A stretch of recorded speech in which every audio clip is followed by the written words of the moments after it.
মোবাইলে double apps ব্যবহার করবেন কিভাবে। এখানে আপনারা দেখতে পাচ্ছেন আমি ২টা ফোন ওপেন করে নিয়েছি। এখানে লক্ষ্য করলে দেখতে পাচ্ছেন এখানে আপনারা ২টা মেসেঞ্জার দেখতে পাচ্ছেন। তারপরে এখানে আপনারা দেখতে পাচ্ছেন এই ফোনেও ২টা মেসেঞ্জার, ২টা হোয়াটসঅ্যাপ এবং ২টা ফেসবুক সবগুলো কিন্তু ২টা করে আপনি চাইলে এখান থেকে কিন্তু ব্যবহার করতে পারবেন। দেখতে পাচ্ছেন এখানে আপনার ২টা ফোনে কিন্তু ২টা করে সবকিছু রয়েছে। ২টা ফেসবুক রয়েছে, ২টা মেসেঞ্জার রয়েছে, ২টা হোয়াটসঅ্যাপ রয়েছে। আপনারাও কিন্তু চাইলে ২টা করে মেসেঞ্জার, ফেসবুক, হোয়াটসঅ্যাপ এগুলো কিন্তু আপনারা ব্যবহার করতে পারবেন। আবার অনেকে অভিযোগ করেন যে আপনাদের ফোনে এগুলো এই সেটিংসগুলো পাওয়া যায় না, আপনারা খুঁজে পান না।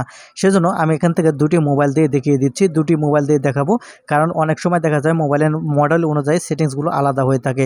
তাই আমি আপনাদের ২টা মোবাইল দিয়ে দেখাবো কিভাবে আপনারা আপনাদের ফোনের ডাবল অ্যাপস ব্যবহার করবেন। সেজন্য প্রথমে আমি এখান থেকে ডান পাশের এই মোবাইল দিয়ে দেখাচ্ছি যে আপনারা ডাবল অ্যাপস কীভাবে ব্যবহার করবেন। সেজন্য এখান থেকে আপনাদের ফোনের সেটিংস সর্বপ্রথম ওপেন করবেন। সেটিংস ওপেন করার পর একটু স্ক্রল করে নিচের দিকে আসলে এখানে আপনারা দেখতে পাবেন অ্যাপ অ্যান্ড নোটিফিকেশান, অথবা আপনার ফোনে অ্যাপ সেটিংস থাকতে পারে, যেটাই থাকে ওপেন করবেন। ওপেন করলে একটু নিচের দিকে আসলে এখানে আপনারা দেখতে পাবেন অ্যাপ ক্লোন অপশান। আপনি এখন এখান থেকে অ্যাপ ক্লোন এই অপশানটি ওপেন করবেন। ওপেন করলেই এখন এর যে অ্যাপগুলো আপনি ডাবল ব্যবহার করতে যাচ্ছেন, শুধু এই ডান পাশে যদি অ্যানেবল বাটন যদি অফ করা থাকে, জাস্ট এই অ্যানেবল বাটনটা খালি অন করে দিবেন। এখান থেকে ডান পাশের অ্যানেবল বাটন যদি অন করে দেন, যেই অ্যাপের অন করে দিবেন সেই অ্যাপ কিন্তু ডাবল হয়ে যাবে। আমি দেখাবো এই বাম পাশের মোবাইলে এই আপনারা কিভাবে করবেন, কারণ মোবাইলের মডেল অনুযায়ী কিন্তু সেটিংসও আলাদা হয়ে থাকে। সেজন্য এখান থেকে বাম পাশের মোবাইলের সেটিংসটা আমি ওপেন করে নিলাম। তারপর এখান থেকে স্ক্রল করে নিচের দিকে আসলে অ্যাপ ম্যানেজমেন্ট অপশান আছে। আমি এখন এখান থেকে অ্যাপ ম্যানেজমেন্ট অপশানটি ওপেন করে নিচ্ছি। এখন এখান থেকে নিচের দিকে লক্ষ্য করলে এখানে আপনারা দেখতে পাচ্ছেন টুইন অ্যাপস নামের অপশান। আপনি এখন এখান থেকে টুইন অ্যাপস এই অপশানটি ওপেন করবেন। টুইন অ্যাপস এই অপশান ওপেন করলে এখানে আপনারা দেখতে পাবেন আপনি যদি 2টা মেসেঞ্জার, 2টা হোয়াটসঅ্যাপ ব্যবহার করতে চান, জাস্ট এখান থেকে শুধু এই ডান পাশের অ্যানাবল বাটনগুলো অন করে দিবেন।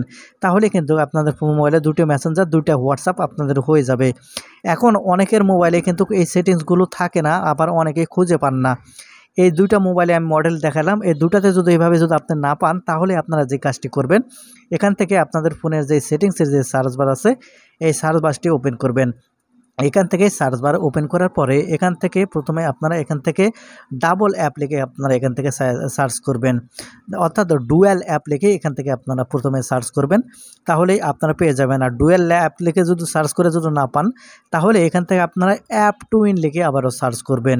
আমি আবারও বলতেছি, আপনারা অ্যাপ টুইন লিখে সার্চ করবেন, তাহলে আপনারা পেয়ে যাবেন। আর যদি না পান, তাহলে এখান থেকে অবশ্যই এখান থেকে আপনারা টুইন অ্যাপ এটা লিখে আপনারা সার্চ করবেন।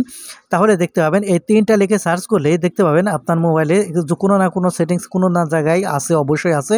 আর সার্চ করলে কিন্তু সেই সেটিংসগুলো এখান থেকে চলে আসবে। তো বন্ধুরা, এই ছিল আজকের ভিডিওটি। আশা করি আপনারা বুঝতে পেরেছেন যে আপনার একটা মোবাইলে 2টা করে অ্যাপস কীভাবে ব্যবহার করবেন। আর ভিডিওটি থেকে যদি কিছু শিখে থাকেন, চ্যানেলটিকে সাবস্ক্রাইব করে রাখবেন। ধন্যবাদ ভিডিওটি দেখার জন্য।